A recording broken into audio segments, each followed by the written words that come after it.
안녕하세요. DB성형외과의 디테일러 국동비 원장입니다.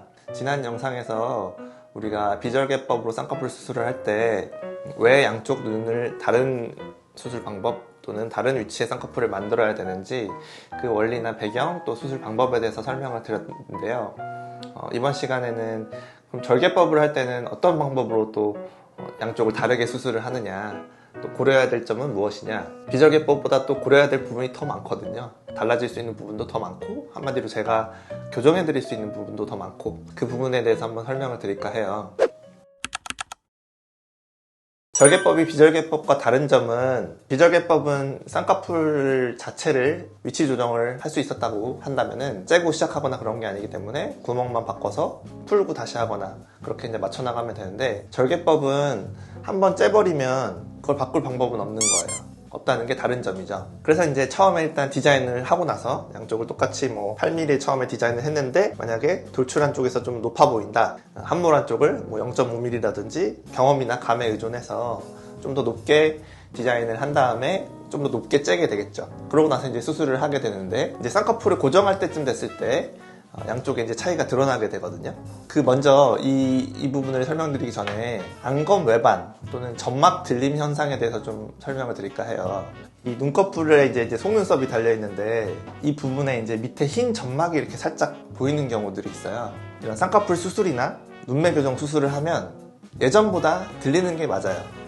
근데 이제 얼만큼 들리느냐, 또는 이게 좀 병적으로 많이 들렸느냐, 이런 부분을 이제 따져야 되는데, 먼저 우리가 쌍꺼풀 수술을 전혀 하지 않은 좀 눈이 튀어나오고 큰 눈을 가지신 분을 가끔씩 보다 보면요, 원래 점막이 이렇게 들려있는 분들이 꽤 계세요. 눈이 좀 튀어나와 있고 쌍꺼풀이 있어서 눈이 크게 떠지다 보면 눈썹은 이렇게 들리게 되어 있거든요. 이 얘기를 듣고 한 번씩 사람 눈을 자세히 보시다 보면 동공 가운데 부분까지 들려있는 경우는 잘 없지만, 바깥쪽 부분의 경우에는 속눈썹이 좀 들려서 밑에 흰 점막이 약간씩 보이는 경우도 꽤 많으시다. 돌출되어 있고 크게 뜨는 경우에는 눈 구조상 구형 구조이기 때문에 들릴 수밖에 없다. 절개법으로 수술을 받으시러 오는 분들 중에는 대부분 이렇게 눈썹이 이렇게 들려있는 게 아니라 오히려 이렇게 누워있는 분들이 많으세요. 눈을 가리고 있는 분들도 있고요. 이건 이제 안검 내반이라고 하죠. 이것 또한 이제 잘못된 거잖아요. 눈썹이 눈을 찌를 수도 있고, 눈썹이 눈을 가리면 안 되겠죠. 눈을 보호하는 역할만 해야지 눈을 가려버리면 안 되는 거니까. 파란 선으로 쌍꺼풀을 쬐어요. 그러고 나서 이제 이거를 이 밑에 검정색 그 건판, 연골판에 고정을 해야 되는데, 짠 부위 그대로 고정을 할 수도 있고, 피부는 좀 늘어나는 조직이기 때문에 조금 늘려서 위에다 고정할 수도 있고, 또는 어떤 분들은 이 눈 뜨는 근육 더 위에 있는 데다 고정하시는 경우도 있어요. 이런 걸로 이제 눈썹을 드는 정도를 조절할 수 있다는 거죠. 돌출하는 경우에는 짠 부위보다 위로 가서 고정을 하면 절대 안 되겠죠. 원래 안 그래도 눈이 더 돌출되어 있으니까. 좀 들어가 있는 눈의 경우에는 약간씩 좀 더 위에다가 팽팽하게 피부를 당겨서 고정해주면 눈썹이 들리는 정도를 맞출 수가 있다. 이런 조작은 쌍꺼풀 높이에도 영향을 줘요.